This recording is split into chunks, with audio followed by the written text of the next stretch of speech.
गरीब आदमी है, इंसाफ हमको मिलना चाहिए।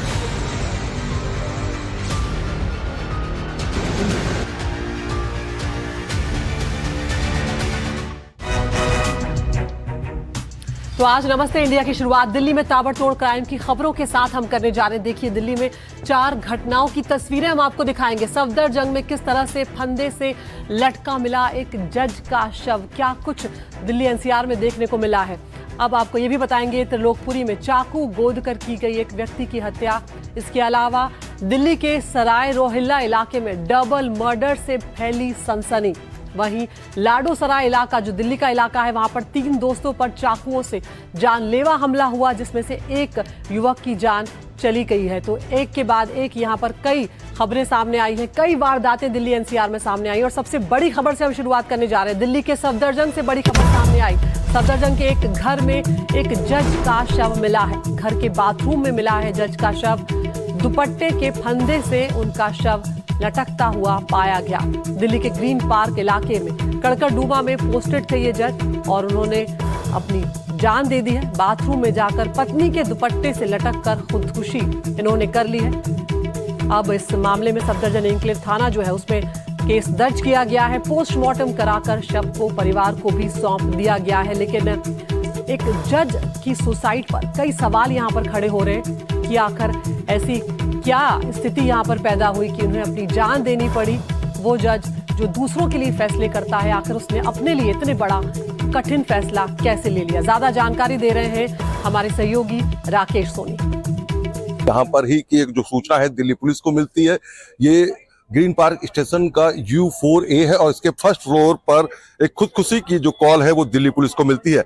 और जिस तरीके से जो इनके रिश्तेदार हैं उन्होंने बताया कि अमन शर्मा जो है वो अपनी पत्नी के साथ इसी घर के अंदर रहा करते थे, फर्स्ट फ्लोर पे रहा करते थे ग्रीन पार्क में। और यहाँ पर उनका किसी से विवाद, यानी कि उनकी पत्नी के साथ कुछ विवाद चल रहा था, जिसके बाद उन्होंने बाथरूम में जाकर पत्नी के ही दुपट्टे से खुदकुशी है वो करी है। फिलहाल खुदकुशी का कारण और क्या है वो भी पुलिस जांच कर रही है, लेकिन जो पोस्टमार्टम है वो कराकर जो शरीर है वो परिवार को दे दिया गया। लेकिन जिस तरीके से पूरी घटना है वो सामने आई, उससे कहीं ना कहीं कई सारे सवाल उठ रहे हैं, क्योंकि महज 30 साल के अमन शर्मा है जिन्होंने ये खुदकुशी करी है।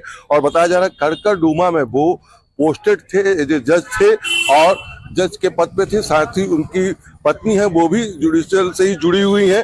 और बताया जा रहा है कि घर का ही कोई विवाद था जिसकी वजह से पूरा कदम उठाया गया है और खुदकुशी की जो पूरी घटना है वो सामने आई। फिलहाल पुलिस के अभी अधिकारी हैं वो भी अभी खुद भी यहाँ पहुंचे हैं और पूरे मामले की जांच अलग अलग एंगल से करी जा रही है कि आखिरकार खुदकुशी की असल वजह क्या थी। लेकिन जिस तरीके से जो रिश्तेदार है उन्होंने बताया था कि उनको जो परिवार से सूचना मिली थी, उसके बाद वो राजस्थान के अलवर से दिल्ली पहुंचे थे और दिल्ली जब तक वो पहुंचे तब तक पता चलता है कि अमन शर्मा ने इस तरीके का कदम उठाया और खुदकुशी कर ली। फिलहाल अब देखना होगा कि पुलिस इस पूरे मामले में और क्या खुलासा करती है। हालांकि पुलिस ने शुरुआती तौर पर ये डिटेल जरूर दे दी है कि ग्रीन पार्क एक्सटेंशन के अंदर इस तरीके से खुदकुशी का मामला जो है वो सामने आया है।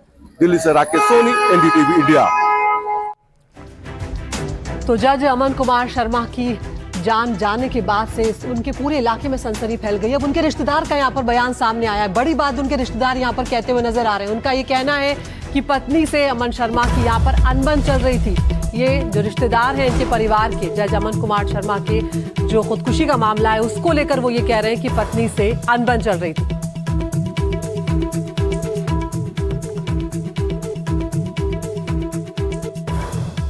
बयान के अनुसार जो उन्होंने दिया है पुलिस को, रात को करीब 10 बजे ये अमन शर्मा जी का फ़ोन गया अपने पिताजी को कि जी मैं बहुत ज़्यादा परेशान हूँ और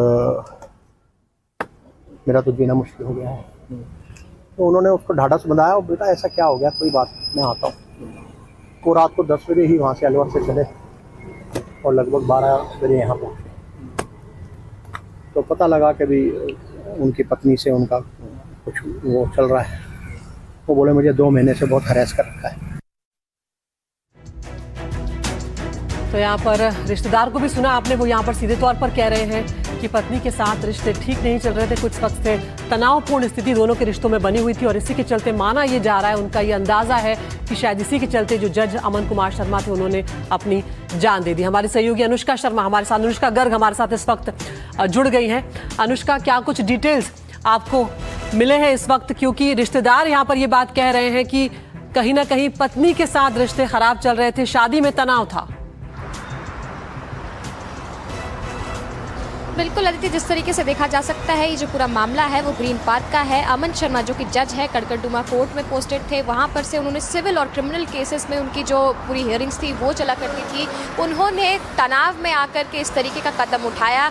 सुसाइड करने से पहले उन्होंने सबसे पहले अपने पिता को फ़ोन किया, जो कि अलवर से तुरंत मौके पर पहुंचे और पुलिस को एक कॉल की गई कि जो घर का बाथरूम है वहाँ पर एक शव टंगा मिला है। उसके बाद से पुलिस मौके पर पहुंची। इस पूरे मामले में पुलिस की जो तफ्तीश है वो जारी है। लगातार कई एंगल्स पर कहीं ना कहीं इन्वेस्टिगेशन जो है वो की जा रही है कि आखिर क्या वजह हो सकती है कि एक जज, सिटिंग जज जो कि औरों के लिए फैसला सुनाते हैं, उनको इस तरीके से अपने लिए ही इस तरीके का फैसला उठाना पड़ गया। जहां तक की बात है रिश्तेदारों की, उन्होंने ये बात कही है कि उनके घर में आपसी अनबन चल रही थी, पत्नी के साथ काफ़ी ज़्यादा लड़ाई झगड़े हो रहे थे, जिसकी वजह से तनाव में आकर के उन्होंने इस तरीके का कदम उठाया है। जिस तरीके से बताया जा रहा है कि बाथरूम में गेट अंदर से लॉक किया गया था, जिसकी वजह से अंदर से एंट्री नहीं मिल पा रही थी। पुलिस को काफ़ी ज़्यादा जद्दोजहद करने के बाद से शीशे और खिड़की तोड़कर बाथरूम के अंदर घुसकर तब जाकर उन्होंने वहां से बॉडी को जो है रिकवर किया था और उसके बाद से वहां से निकाला गया है, पोस्टमार्टम कर लिया गया है। जो शरीर है, जो पार्थिव शरीर है, वो परिवार को वापस सौंप दिया गया है। लेकिन कहीं ना कहीं तहकीकात इस वक्त अभी जारी है पुलिस की तरफ से कि आखिर क्या वजह हो सकती है कि किसी एक सिटिंग जज को, जो कि क्रिमिनल और सिविल केसेस को लेकर के सुनवाई किया करते थे, उनको इस तरीके का जो कदम है वो उठानी पड़ गई। और इस मामले में ये जानकारी भी निकलकर सामने आ रही है कि उन्होंने सबसे पहले अपने पिता को भी फ़ोन किया था। फ़ोन करके उन्होंने हताश होकर के सभी बातें अपने पिता से शेयर की थी कि किस तरीके से वो परेशान चल रहे हैं। उसके बाद से ही उन्होंने इस कदम को उठाया। और साथ ही साथ आपको बता दें, ग्रीन पार्क का ये पूरा मामला है, पुलिस लगातार इस पर इन्वेस्टिगेशन कर रही है और ये जानने की कोशिश कर रही है कि आखिर और क्या वजह रही होगी जिसकी वजह से जज को इस तरीके का कदम उठाना पड़ गया। बिल्कुल अनुष्का, आप नजर बनाए रखिए। एक दुखद घटना यहाँ पर पेश आई है कि एक जज ने यहाँ पर खुदकुशी कर ली। एक और बड़ी खबर की हम तो रुक कर रहे हैं, जो कि दिल्ली एनसीआर से ही सामने आ रही है। दिल्ली के त्रिलोकपुरी से ये बड़ी खबर सामने आई है। यहाँ पर चाकू गोदकर एक युवक की हत्या कर दी गई है। 4 युवकों पर हत्या का आरोप यहाँ पर लगा है। तो राजधानी दिल्ली में इस तरह की वारदात जो है वो कई तरह के सवाल भी खड़े कर रही है। लेकिन ये बड़ी खबर इस वक्त आपको बता दें त्रिलोकपुरी से सामने आ रही है और ये तस्वीरें आप देखिए। यहाँ पर 4 लोग मिलकर एक युवक पर यहाँ पर सीधे तौर पर हमला करते हुए नजर आ रहे हैं।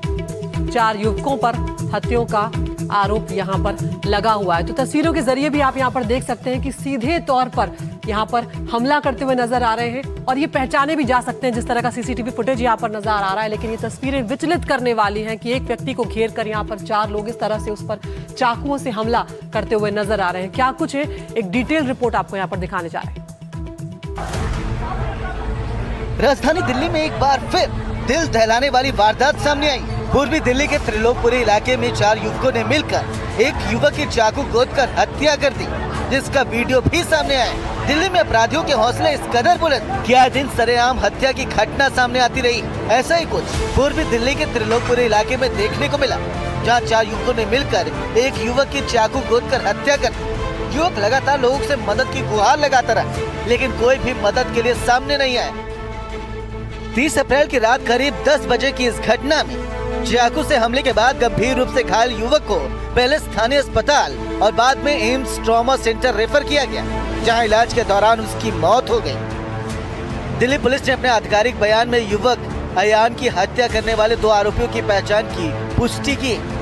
वहीं सामने आए वीडियो में 4 हमलावर युवक पर ताबड़तोड़ हमला करते दिखाई दे रहे हैं। वहीं पुलिस मामला दर्ज कर आरोपियों की गिरफ्तारी के लिए लगातार छापेमारी कर रही है। सीसीटीवी फुटेज और सर्विलांस की मदद भी ली जा रही।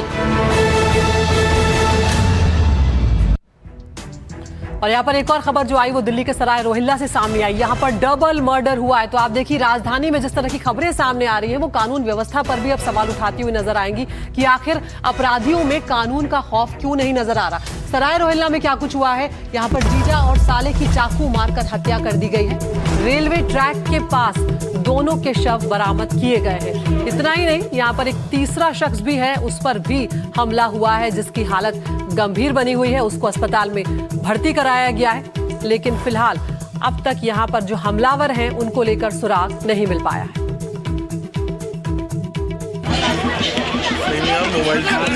दिल्ली के सराय रोहिल्ला इलाके में रेल की पटरियों के पास 3 लहूलुहान शव मिले तो इलाके के लोग खौफ में आ गए। किसी को नहीं पता था कि आखिर ये लाश किसकी है। पुलिस को जानकारी दी गई और मामले की छानबीन शुरू हुई तो पता चला कि इन तीनों में से 2 की मौत हो चुकी और तीसरे की हालत गंभीर बनी हुई। ये भी पता चला कि दोहरे हत्याकांड के पीछे एक महिला और उसके साथियों का हाथ है। तफ्तीश में पता चला कि जिन 2 लोगों की हत्या हुई वो रिश्ते में जीजा साला लगते थे। मृतक इम्तियाज अपने साले मशहूर के साथ एक युवती को धमकाने के इरादे से वहां से गए थे, लेकिन मामला उस वक्त पलट गया जब युवती ने हमलावरों का ही चाकू छीनकर उन पर वार कर दिया। इस हमले में जीजा इम्तियाज और साले मशहूर की मौके पर ही मौत हो गई। तीसरा शख्स अमीर जिंदगी और मौत के बीच झूल रहा है। ये नमाज पढ़ने गए थे, नमाज पढ़ के वापसी आए थे, बच्चे को चीज दिलाने गए और वहाँ गए तो चीज लेते ही बगैर बाता बहस हो गया। और बाता बहस तो एक बहाना था, वो पहले से इंतजाम कर रखा था मारने का। पुलिस ने तेजी से कार्रवाई करते हुए इस मामले में उस युवती सहित 2 लोगों को हिरासत में लेकर गिरफ्तार कर लिया है। फिलहाल सराय रोहलिया थाना पुलिस मामले की गहन जांच में जुट गई। पूरी घटनाक्रम और मामले की असल वजह का खुलासा जांच के बाद ही हो सकेगा। Bureau report, NDTV India.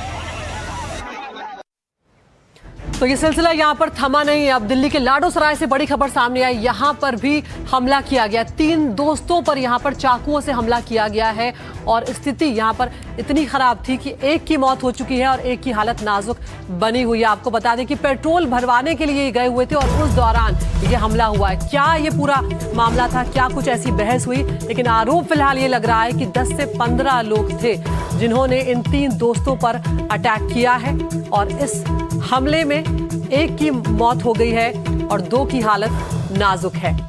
तो ये देखिए खबर जो आई है, ये भी दिल्ली से लाडो सराय से, जहां पर 3 दोस्तों पर चाकुओं से हमला हुआ। पेट्रोल भरवाने के दौरान ये विवाद हुआ है। क्या ऐसी वजह रही, अभी इस बारे में तफ्तीश की जा रही है, लेकिन इस हमले में एक की मौत चली गई है और 2 की हालत नाजुक बनी हुई है।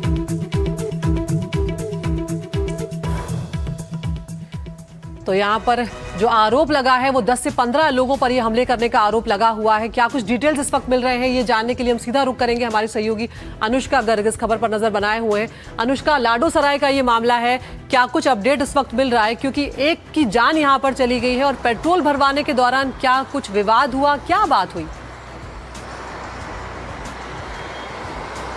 बिल्कुल, जिस तरीके से देखा जा सकता है, पूर्वी दिल्ली के लाडो सराय की ये घटना है जहां पर 3 दोस्त साकेत पेट्रोल पंप में पेट्रोल भरवाने गए, तभी 10 से 15 लोग वहां पर पहुंचे और तीनों के ऊपर उन्होंने चाकू से हमला करना शुरू कर दिया।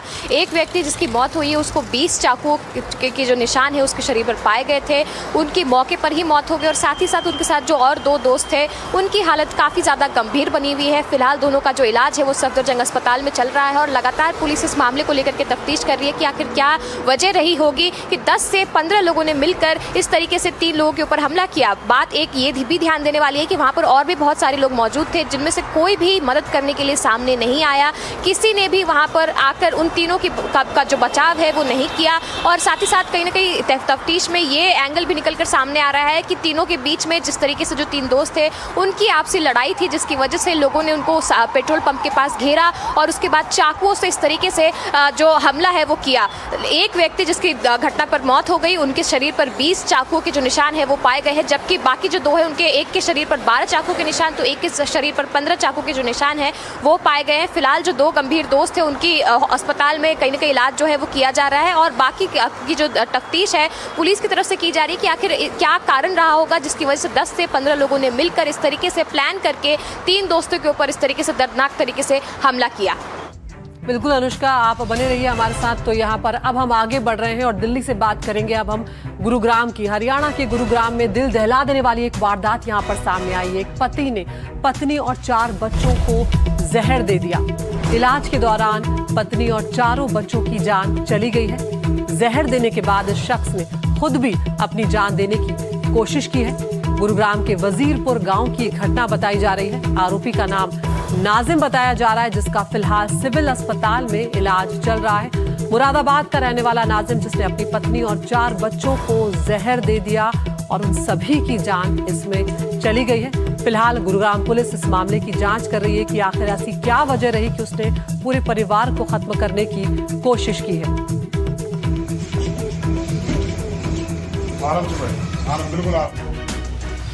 और एक और बड़ी खबर भी गुरुग्राम से ही सामने आई। यहाँ पर गोलीबारी की घटना हुई है। यहाँ पर सिंगर राहुल फाजिलपुरिया के इवेंट ऑर्गेनाइजर पर गोली चलाई गई है। ऑर्गेनाइजर के सुरक्षा गार्ड को 2 गोलियां भी लगी हैं, तो ताबड़तोड़ फायरिंग यहाँ पर की गई है। कुविंदर को अब जो कि सुरक्षा गार्ड थे, उन्हें गुड़गांव के मेदांता अस्पताल में भर्ती करवाया गया है। इलाज उनका किया जा रहा है। वारदात के बाद से मौके पर अब पुलिस अधिकारी लगातार मौजूद है। इससे पहले भी राहुल फाजिलपुरिया जो है उस पर हमले की कोशिश की गई थी, लेकिन वो तब बाल बाल बच गए थे। और अब यहाँ पर एक और खबर सामने आई जिसमें फाजिलपुरिया के इवेंट ऑर्गेनाइजर पर गोली चलाई गई है। सौरभ उसका नाम बताया जा रहा है और वो हालांकि सौरभ इसमें बाल बाल बच गया, लेकिन सौरभ के जो सुरक्षा गार्ड है उस पर 2 गोलियां उनको लगी हैं। अब उन्हें अस्पताल में भर्ती करवाया गया है।